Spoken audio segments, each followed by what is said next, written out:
సభాధ్యక్షులు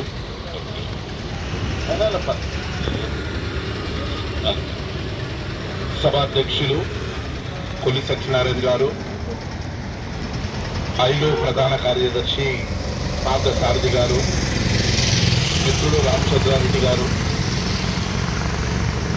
bar council నూతనంగా elect అయినటువంటి మా పున్నం అశోక్ గారు, పాషం సుజాత గారు, ఆకుల మహేష్ గారు, అదేవిధంగా మా అనిల్ అండ్ కిరణ్ అండ్ శ్రీనివాస్ గారు, కామ్రేడ్ శైలజ గారు,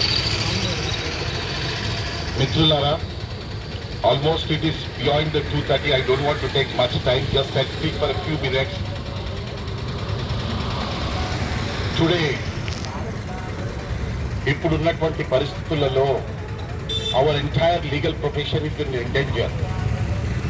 Endanger in the sense of in the profession as well as in the livelihood. చూడండి, ఒక చాలా ప్రాథమికమైనటువంటి డిమాండ్.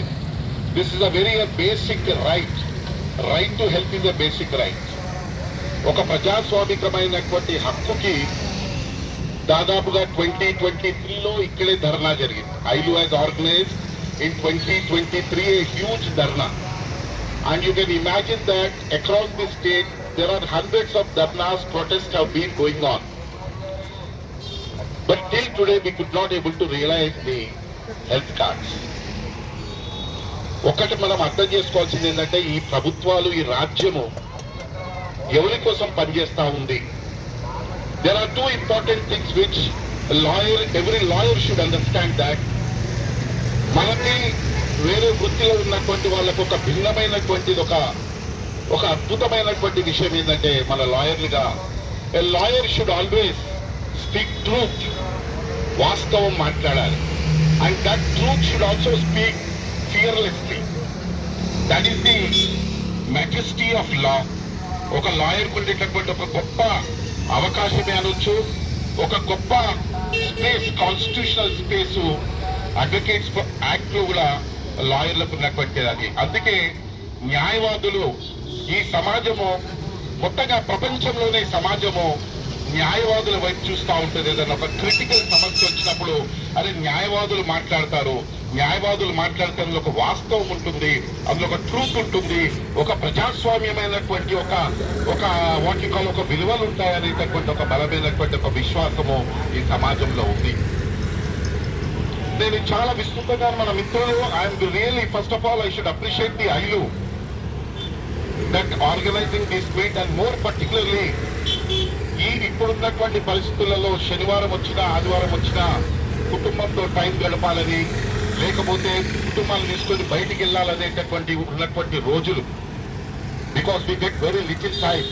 అలాంటి సమయంలో సందర్భంలో కూడా ఎండ ఉన్నా కానీ విస్తృతంగా ఇల్లందు నుంచి, ఖమ్మం నుంచి, భద్రాచలం నుంచి, అనేక వనపర్తి నుంచి వచ్చినటువంటి న్యాయవాదులు ఎండలో almost now it's beyond 2:30. I'll salute to you all that you have come from such a long distance and waiting here. This is a wonderful.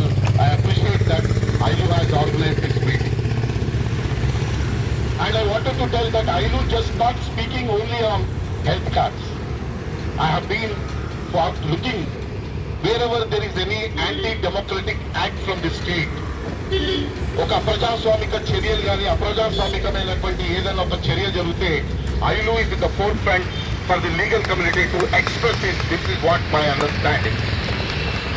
మిత్రులారా, కాబట్టి ఇప్పుడు హెల్త్ కార్డుల విషయంలో చాలా లోతైన అవగాహనతో చాలా మంది మాట్లాడారు. నేను ఒక 2 విషయాలు చెప్పి నేను ముగిస్తాను.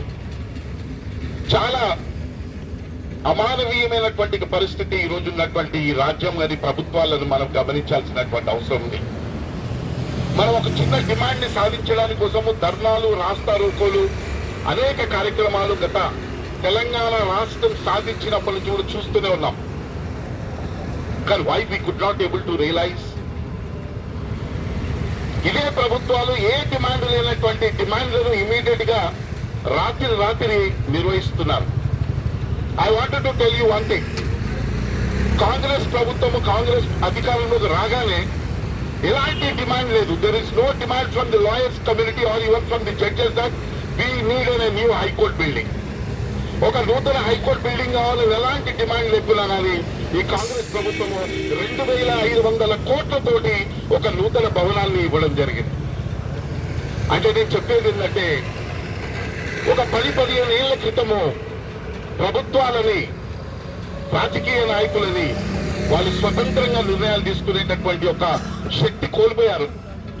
A long back the political leaders have lost their identity in our state, not only in state, entire political system. ఈ రోజు bureaucracy is running the entire show. పోలీసులు ప్రభుత్వంలో ఉండేటటువంటి ఐఏఎస్ అధికారులు ఈ రోజు వ్యవస్థను నడిపిస్తా ఉన్నారు. ఈ రోజు ఇంకా మొన్నటి వరకు అధికారులు నడిపించారు, ఈ రోజు ఎవరు నడిపిస్తున్నారంటే కాంట్రాక్టర్లు నడిపిస్తా ఉన్నారు. 2,500 కోట్లతోటి ఈ రోజు నూతన భవనానికి శంకుస్థాపన ఒకసారి కాదు. చూడండి ప్రభుత్వం ఎంత డబ్బులు వేస్ట్ గా చేస్తుంది. ఎక్కడైనా శంకుస్థాపన ఒకసారి జరుగుతుంది, ఇప్పుడు ఇప్పటికి 2 సార్లు శంకుస్థాపన జరిగింది. అంటే the government is spending the huge money. So నేను చెప్పేది ఏంటంటే అందుకే నేను మొదట్లోనే చెప్పాను, న్యాయవాది అనేటటువంటి వాడు ఎప్పుడు కూడా చాలా క్రిటికల్ గా ఉండాలి. మన AILU first of all they teach to every young lawyer that you should always think in scientific and critical. అయితే నేను అనేది ఏంటంటే ఈ రోజు ఈ ప్రభుత్వాలు నిజంగా కూడా న్యాయవాదుల యొక్క ప్రాథమిక డిమాండ్ కూడా ఎందుకు ఆకాంక్షలు ఎందుకు యాక్సెప్ట్ చేయట్లేదు అనేటటువంటిది మన యొక్క డిమాండ్. ఈరోజు పెద్ద కుట్ర జరుగుతూ ఉంది. మీరందరూ చూసుంటారు, మనకు advocates welfare and protection bill ఉండే. Advocates welfare and protection bill మీద అది ఏమైపోయిందంటే వెల్ఫేర్ అనేటటువంటిది మొత్తానికి తీసేసి ఒక అడ్వకేట్స్ ప్రొటెక్షన్ యాక్ట్ వచ్చింది. This a big huge conspiracy beyond this. ఎందుకంటే ప్రభుత్వానికి ఈ అధికారులు బ్యూరోక్రసీ ఏం చెప్పారంటే, అయ్యా మీరు ఒకవేళ రేవంత్ రెడ్డి ప్రభుత్వం గారు మీరు ఒకవేళ బిల్లులో అడ్వకేట్స్ ప్రొటెక్షన్ తో పాటు వెల్ఫేర్ పెడితే రేపు ప్రతి న్యాయవాది హైకోర్టులో యాజ్ ఎ కాన్స్టిట్యూషనల్ రైట్ గా, యాజ్ ఎ ఫండమెంటల్ రైట్ గా, రైట్ టు హెల్త్ కింద వందలాది రిట్ పిటిషన్లు పడతాయి. అప్పుడు ప్రభుత్వం సచ్చినట్టుగా అందరికీ హెల్త్ కార్డ్స్ ఇవ్వాల్సి వస్తుంది అనేటటువంటి ఒక పెద్ద ఒత్తిడితోటి ఆ బిల్ని వెల్ఫేర్ బిల్ని డిలీట్ చేసి ఓన్లీ ఒక అడ్వకేట్స్ ప్రొటెక్షన్ యాక్ట్ వచ్చింది. Today we have a demand, we should all demand the government that welfare should also be a part and parcel of the act. ఇది ఒక మన డిమాండ్ ఉండాలని చెప్పి నేను మొట్టమొదటిగా చెప్తా ఉన్నా. అదేవిధంగా మిత్రులారా,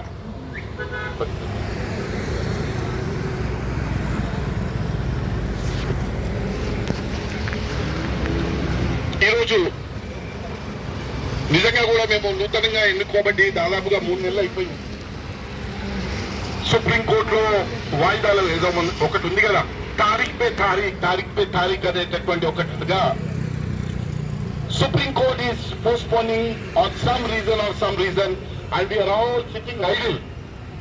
మీ అందరికీ చాలా ఆశ్చర్యపోయి ఏదో చాలా పెద్ద న్యాయ సంక్షోభం ఉండొచ్చు, ఈ సంక్షోభం నుంచి తర్జన భర్జన సుప్రీంకోర్టు న్యాయమూర్తులు చేస్తున్నారనేది అది చాలా ఉత్తి బూటకం. అది ఒక చిన్న it is a matter of 1 minute to decide it. Already when you have taken a ratio 30% లోపల 20% డైరెక్ట్ ఎలక్షన్స్, 10% కోఆప్షన్. ఈ కోఆప్షన్ సంబంధించింది అన్ని రాష్ట్రాల నుంచి తీసుకునేటువంటి అభిప్రాయంతో ఇక్కడ ఉన్నటువంటి మన సోదరులందరూ కూడా and 6th and 7th members గా చేయొచ్చు అని చెప్పి ఒక అభిప్రాయం ఇచ్చిన తర్వాత కూడా మళ్ళీ వాయిదా ఒక July 15th వేయడం జరిగింది. దీని వెనకాల మనం ఆలోచించాల్సింది ఏంటంటే supreme court wanted to take entire bar council of India institution into their hands. ఈ రోజు బార్ కౌన్సిల్ ని నోటిఫై చేయకుండా బార్ కౌన్సిల్ ఎన్రోల్మెంట్ ఒక హెడాక్ కమిటీ. మీరు ఆశ్చర్యపోతారు, ఈ రోజు హెడాక్ కమిటీ వచ్చింది, రేపు వెల్ఫేర్ కమిటీ వస్తుంది, హెడాక్ డిసిప్లినరీ కమిటీ కూడా వచ్చే ప్రమాదం ఉంది. ఆంధ్రప్రదేశ్ లో అన్ని కమిటీలు కూడా వేసేశారు. So whether it is fortunate or unfortunate, నేనైతే ఫార్చునేట్ అనుకుంటాను. జస్టిస్ సూర్యకాంత్ కాక్రోచెస్ అనేటటువంటి ఒక మాట్లాడినందుకు ఈరోజు మొత్తం సివిల్ సొసైటీ భారతదేశ వ్యాప్తంగా పెద్దెత్తున అట్టడిగిపోతున్నటువంటి పరిస్థితి. కాబట్టి నేను అనేది ఏంటంటే, ఈరోజు ధర్నా చేశాం.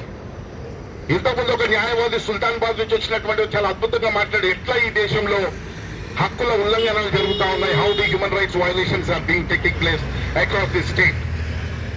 కాబట్టి ఈరోజు ఒక రాజకీయ విశ్వాసాలతోటి ఈరోజు ఐలు పనిచేస్తా ఉందని చెప్పి నేను విశ్వసిస్తున్నాను.